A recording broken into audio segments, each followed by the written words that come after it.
Bonjour et bienvenue à Politis pour ce rendez-vous désormais hebdomadaire, tous les mercredis à midi, pour cette petite tour vidéo.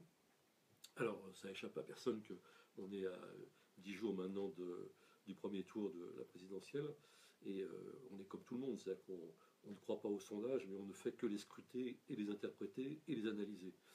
Et en tout cas, bon, les sondages ils sont peut-être quelquefois approximatifs, mais ils délivrent quand même des tendances lourdes. Et la tendance la plus manifeste depuis maintenant 2 semaines, c'est la percée de Mélenchon, qui maintenant est en troisième position, qui fait une campagne magnifique, aussi bien par sa faconde, sa verve habituelle que les masses, les foules qu'il réunit encore le week-end dernier à Marseille. Et puis il a réussi à peaufiner, disons, son personnage. Il est devenu un sage de la République, en somme, après avoir été un peu un colérique atrabilaire dans la période précédente. Donc c'est une campagne magnifiquement réussie, et comme on a titré dans Politis cette semaine, tout est possible maintenant, tout est possible. C'est la une de l'hebdomadaire de cette semaine. Effectivement, parce que les écarts se resserrent avec Macron et Le Pen, et la dynamique est vraiment en faveur de Mélenchon.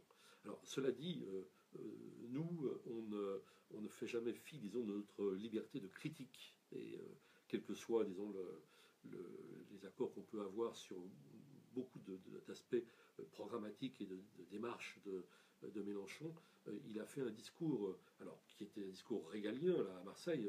Il se présentait en homme d'État, en chef des armées presque, et il a parlé de guerre et de paix, et il a parlé de la Syrie. Et pour moi, c'est un gros caillou, disons, dans la chaussure.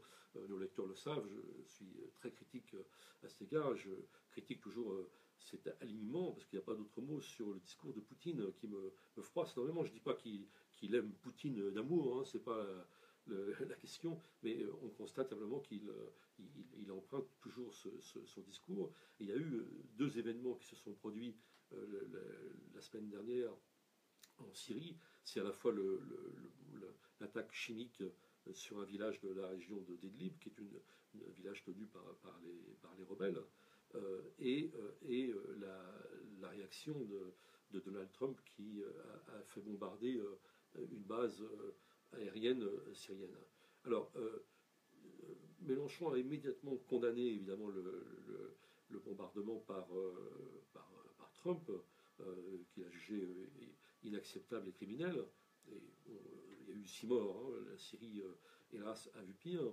Et on peut s'inquiéter en effet non pas de l'acte lui-même, mais de son caractère, disons, impulsif, et de ce qui peut receler de menaces pour la suite. Mais ce que j'ai surtout beaucoup regretté, et qui me rend extrêmement sceptique par rapport à cette condamnation de Trump par Mélenchon, c'est que aucun mot de ce genre n'avait été prononcé par le candidat quand Poutine bombardait jour et nuit, et pendant 5 mois, Alep, avec des centaines et des centaines de morts. Et donc je regrette, disons, cette asymétrie dans la réaction, et qui affaiblit du coup la critique que l'on peut porter à l'action de Trump.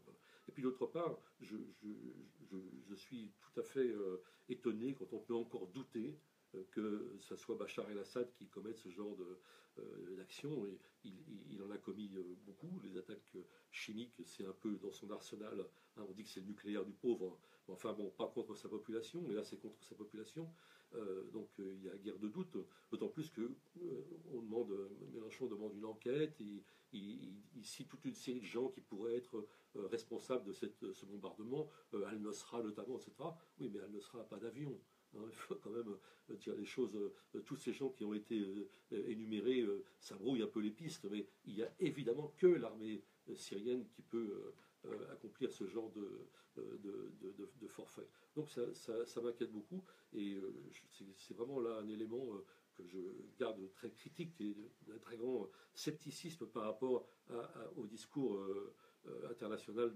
Et puis d'autre part, il parle de paix et d'élections, des Syriens qui doivent décider eux-mêmes de leur destin, d'accord, mais pas sous Bachar el-Assad. Il n'y a qu'à regarder l'histoire de ce pays. Il n'y a pas eu une élection libre, il n'y a pas de parti qui soit libre. Donc que c'est pas possible avec un dictateur au pouvoir. Bon. Cela dit, et toujours dans ce souci, disons, de nuances et de pluralité qu'on observe, et de critique, mais aussi de critique qui peut être positive, je dois dire que sur l'autre grand dossier politique du Moyen-Orient, puisque c'est Mélenchon et l'Orient compliqué un peu cette semaine, hein, c'est-à-dire le conflit israélo-palestinien, là, j'adhère tout à fait aux positions qui sont celles de Mélenchon, s'est engagé à reconnaître l'État palestinien, etc. Et il va beaucoup plus loin, par exemple, que Benoît Hamon dans cette voie. Et ça, c'est un aspect très positif. Voilà. Bah, au travers de ça, c'est un peu qui nous sommes, nous, politistes. C'est-à-dire, on garde un quant à soi, on garde notre liberté de critique, et on dit quand les choses sont bien, nous paraissent bien, et quand elles nous semblent négatives, et disons, en effet, sujet à de très vives critiques, comme c'est le cas au sujet de la Syrie. Alors, rendez-vous la semaine prochaine. Maintenant, peut-être on sera là très, très près du premier tour, au-delà même du premier tour.